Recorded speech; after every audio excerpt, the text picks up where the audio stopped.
My friend, in the world of my conspiratorium, where those fellow conspirators have come for years to learn the truth, there has been one particular subject which has been the most fascinating to many, and that is the notion of directed energy weapons. Excuse me, DEW. Now, I can't tell you when it was suspected that they were once used in a particular historic event because you know how algorithms work. But let's just put that aside and understand that. This is a case involving Emmy award winning investigative journalist Catherine Herridge, brave and intrepid, has once again thrust herself into the heart of controversy with an explosive interview that unveils allegations of a chilling government cover up. Imagine that. In a conversation with a former CIA officer turned whistleblower, Herridge uncovers claims that the Biden administration has deliberately concealed injuries inflicted on U.S. intel personnel by directed energy weapons. You've heard about this, the Havana syndrome and all of this. These high-tech devices, allegedly deployed by foreign adversaries, represent a sinister new form of aggression in modern warfare. Now, in her interview, Herridge opens with direct and unnerving exchanges. "You were attacked," she says. "You were attacked." To which the whistleblower, with a calm, mean, but a firm voice, responds, "Yes. Yes." And pressing further, she says, "You were attacked by an energy weapon," and the whistleblower confirms unequivocally, "Yes, a directed energy weapon." Now, these straightforward admissions set the tone for an interview that peels back the layers and plumbs the depths of what the whistleblower describes as a deliberate and systemic effort to obscure the truth. The implications of these revelations are, to put it mildly, staggering. Herridge asserts that the intelligence community, the intel community, has, in effect, actively obstructed congressional investigations. This is her quote.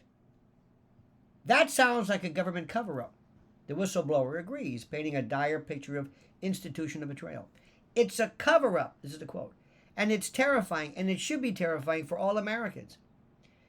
And she says this, her voice carrying both urgency and understandable frustration. Her decision to speak out, she explains, stems from a desire to end this relentless retaliation that she's faced and to protect others from similar harm. "The CIA is betraying us," she says. "They are making my life and the lives of my friends a living hell. I want them to stop denying what is happening so we can prevent it from happening to more people," she says. Now, as the interview progresses, Catherine Herridge then goes a little deeper into the whistleblower's views and particular thoughts as far as potential solutions and remedies. And when asked if a Trump-Vance administration could make a difference, the whistleblower hesitates but expresses cautious optimism. "I really hope so," she says. Though she quickly adds that reform must include excluding those responsible for earlier mismanagement. At the very least, those involved in the earlier report, she said, should have no role in this. She asks for, as you can imagine, accountability and change. Now, the technology at the heart of this controversy, directed energy weapons, or DEWs, represents both a marvel, in essence, of modern science and a source of profound ethical concern. You see, these weapons, which include high-energy lasers and high-powered electromagnetic systems, can disable or destroy targets with precision and speed. Advocates of these hail them and their potential to revolutionize warfare, and they cite cost-effectiveness and near unlimited ammunition and precision, of course. Yet, of course, critics, caution that these weapons come with significant drawbacks, including limited range, susceptibility to weather conditions and uncertain long-term health effects, as you can imagine, including what we're talking about here with this Havana syndrome-esque type of behavior.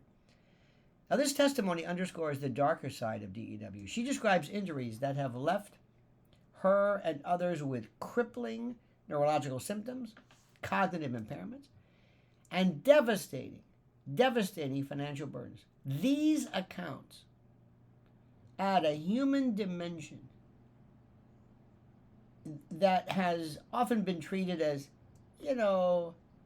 technological or a strategic issue or whatever. And not to mention, people who bring this up are called usually just crazy. There was a leaked Department of Defense letter acknowledging the reality of these injuries, complicating, as you can imagine, this particular story considerably, suggesting that some within the government are aware of what the problem is, even as they deny it. The quote was, quote, "Your experiences are real," the letter states, "but for many victims, validation remains elusive and ignored altogether." Now, Catherine Herridge's investigation raises profound questions about the intersection, of course, of technology and geopolitics and human rights. Can policymakers address, I guess, the ethical and humanistic considerations posed by this? Can we ensure that victims receive justice? I know it's going to be hard to imagine, but do we even care about this? And will the U.S. government take steps to bridge the gap between this DEW research and deployment and this institutional inertia that keeps people from seeking redress and justice? And most crucially, and this is the most important, will those harmed by these weapons ever see accountability, ever see a payout, ever see this to address basically this betrayal of public trust? Now, as this interview concludes, the whistleblower delivers a final, kind of a haunting statement. She said, "This isn't just about me or the people I know. It's about every American. We should be protected by our government, not betrayed," she says. And Catherine Herridge's report does more, I think, than document some crazy conspiracy, as they say. It challenges Americans to reckon with and to deal with a future when and where invisible, powerful, lethal weapons and hidden agendas threaten not just national security, but the very fabric, yet again, of our democracy. Do you think anybody cares about this? How do we get people to care? How do we get people to focus? That's the issue. My friends, thank you for listening. Please subscribe to my channel. And whatever you do, I beg, beseech, and implore you to comment as you see fit.